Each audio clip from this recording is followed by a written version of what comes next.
বাজারের কিনা শুকনো চালের গুঁড়া দিয়ে দুধ চিতই পিঠা তৈরি করার জন্য পারফেক্ট একটা চিতই পিঠার রেসিপি আজকে শেয়ার করব। আসসালামু আলাইকুম everyone, welcome to Afsara's mini kitchen.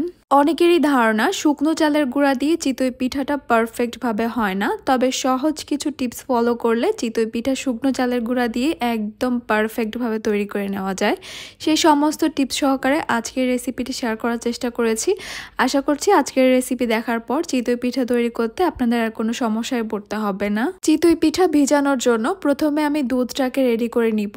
একটা প্যানে নিয়ে নিচ্ছি 1.5 লিটার লিকুইড দুধ। দুধটা হালকা গরম হয়ে আসলে এখানে দিয়ে দিব হাফ কাপ গুঁড়া দুধ।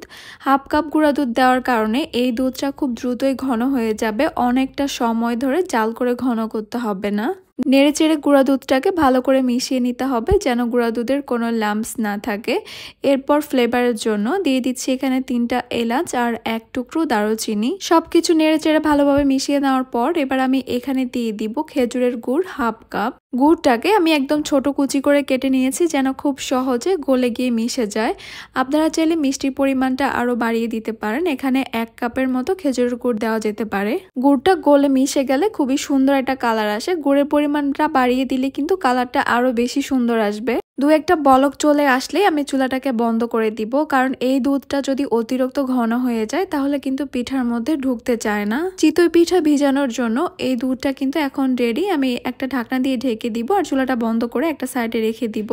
এখন একটা মিক্সিং বলে আমি নিয়ে নিচ্ছি 2 কাপ শুকনো চালের গুঁড়া। এটা হচ্ছে বাজারের কিনা শুকনো চালের গুঁড়া। এরপর এখানে দিয়ে দিব 1/4 টিস্পুন লবণ আর চালের গুঁড়াটাকে একসঙ্গে ভালো করে মিশিয়ে নিচ্ছি। তারপর এখানে নিয়েছি আমি গরম পানি। এটা হচ্ছে কুসুম গরম পানির চেয়েও একটু বেশি গরম, তবে অতিরিক্ত গরম না। আমি অল্প অল্প করে পানি দিব আর মিশাতে থাকবো। আমি এখানে বাজারের কিনা শুকনো চালের গুঁড়াটা নিয়েছি। আপনারা এখানে ভিজা চালের গুঁড়াও নিতে পারেন। বাজার থেকে শুকনো চালের গুঁড়াটা কেনার সময় একটু ফ্রেশ দেখে নেওয়ার চেষ্টা করবেন। চালের গুঁড়াটা যদি অনেক বেশি দিনের পুরানো হয় তাহলেও কিন্তু অনেক সময় পিঠাটা হতে চায় না। আর যেহেতু শুকনো চালের গুঁড়া তাই এই ব্যাটারটা করতে হবে গরম পানি দিয়েই। আমি অল্প অল্প করে পানি মিশিয়ে এখানে একটা ঘন ব্যাটার তৈরি করেছি। এবারে ঘন ব্যাটারটাকে অনেকটা সময় ধরে ফেটিয়ে নিতে হবে। এতে করে আমাদের চালের গুঁড়ার যে দানা দানা ভাবটা রয়েছে সেটা গলে মিশে যাবে। চাইলে হাতের সাহায্যেও এই কাজটা করে নেওয়া যাবে, তবে আমি এই ব্যাটারগুলোকে একটা ব্লেন্ডারের জাগে নিয়ে নিচ্ছি। এখানে কোনো রকমের পানি দিব না। আমি কয়েক সেকেন্ডের জন্য এই ব্যাটারটাকে একটু ব্লেন্ড করে নিব, অথবা আপনারা চাইলে একটা হ্যান্ড ব্লেন্ডারের সাহায্যেও এই ব্যাটারটাকে ব্লেন্ড করে নিতে পারেন। এখন দেখতেই পাচ্ছেন এই ব্যাটারটা কিন্তু অনেক পাতলা হয়ে গেছে। এখানে কিন্তু কোনো রকমের পানি দেওয়া হয়নি। তাও যদি আপনাদের কাছে মনে হয় ব্যাটারটা একটু ঘন আছে তাহলে এখানে সামান্য পানি মিক্স করবেন, কারণ চিতই পিঠা তৈরি করার জন্য আমাদেরকে একটা পাতলা ব্যাটার তৈরি করতে হবে। ঘন ব্যাটার দিয়ে কিন্তু কখনোই চিতই পিঠাটা হবে না। এবার এখানে আমি দিয়ে দিব হাফ চা চামচ বেকিং পাউডার আর দিয়ে দিব হাফ কাপ কোরানো নারকেল। এই দুইটা জিনিস দিতে হবে পিঠা তৈরির আগ মুহূর্তে। এগুলো দিয়ে খুব ভালোভাবে মিশিয়ে নিচ্ছি।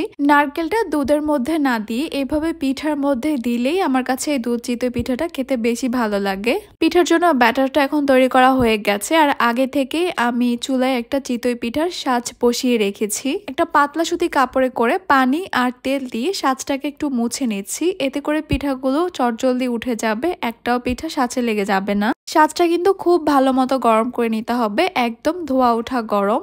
এরপর আমি চিতই পিঠার ব্যাটারটা দিয়ে দিব। পিঠার সাজ ঠিক মতো গরম না হলে পিঠা কিন্তু কখনোই ফুলবে না। আমি যেই সাজটা নিয়েছি এখানে কিন্তু ছোট ছোট চিতই পিঠা তৈরি হবে, তবে আপনারা চাইলে ছোট কড়াই বা যে কোনো সাজ নিতে পারেন। যেহেতু পিঠাগুলো ছোট, এগুলো হতে 1.5 থেকে 2 মিনিটের বেশি সময় লাগবে না। আর যদি আপনারা চান এই পিঠাগুলো নিচ থেকে একটু ক্রিস্পি হবে তাহলে আর একটু বেশি সময় রাখতে পারেন। পিঠাগুলোকে আমি দুধে ভিজাবো তাই ক্রিস্পি করব না। 1.5 মিনিটের মাথায় আমি এই ঢাকনাটা তুলে একটা একটা করে পিঠাগুলো তুলে নিচ্ছি। এইভাবে আমি সবগুলো পিঠা তৈরি করে নিয়েছি, আর দেখতেই পাচ্ছেন পিঠাগুলো কতটা জালিদার হয়েছে। পিঠাগুলো তৈরি করতে করতে দুধের শিরাটা ঠান্ডা হয়ে গেছে। আমি দুধের শিরাটাতে আরো 2-1টা বলক তুলে নিয়েছি। পিঠাগুলো ঠান্ডা হয়ে গেলেও চলবে, তবে এই শিরাটা থাকতে হবে একদমই গরম। এবার গরম এই দুধের শিরার মধ্যে আমি একে একে পিঠাগুলো দিয়ে দিব। ছোট ছোট ফুলকো আর অসংখ্য ছিদ্রযুক্ত এই পিঠাগুলো দেখতে কিন্তু আমার কাছে অনেক বেশি কিউট লেগেছে। পিঠাগুলো দেওয়ার সঙ্গে সঙ্গে এভাবে বাবলস উঠে আসলে বুঝতে হবে যে পিঠাগুলো খুব ভালো ভিজবে, মানে পিঠাগুলো ভিতর থেকেও খুবই জালিদার হয়েছে। পিঠাগুলো দিয়ে দেওয়া হয়ে গেলে এমনি ছেড়ে দিলে হবে না, একটু প্রেস করে করে দুধের শিরার ভিতরে ডুবিয়ে দেওয়ার চেষ্টা করতে হবে। এরপর একটা ঢাকনা দিয়ে ঢেকে রেখে দিব মিনিমাম 4 থেকে 5 ঘন্টার জন্য। যেহেতু এই পিঠাগুলো ছোট তাই ভিজতে সময়টা একটু কম লাগবে। আর যদি পিঠার সাইজ আরও বড় হয় তাহলে আপনার সারা রাত অথবা 7 থেকে 8 ঘন্টার মতো ভিজিয়ে রাখতে হবে। আমি প্রায় 5 ঘন্টা পর ঢাকনাটা তুলে নিয়েছি আর এখন দেখতেই পাচ্ছেন পিঠাগুলো দুধের শিরাটা খেয়ে একদম টুমটুমে হয়ে গেছে। চিতই পিঠা দুধের শিরার সঙ্গে যত ভালোভাবে মজবে বা মজে যাবে পিঠাগুলো দেখতে ততই বেশি সুন্দর, লোভনীয় আর খেতে সবচেয়ে বেশি মজাদার হবে।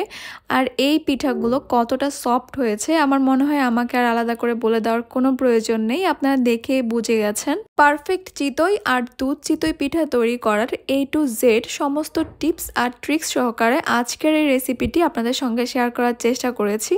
আশা করছি আপনাদের ভালো লেগেছে আর আপনাদের কাজেও আসবে।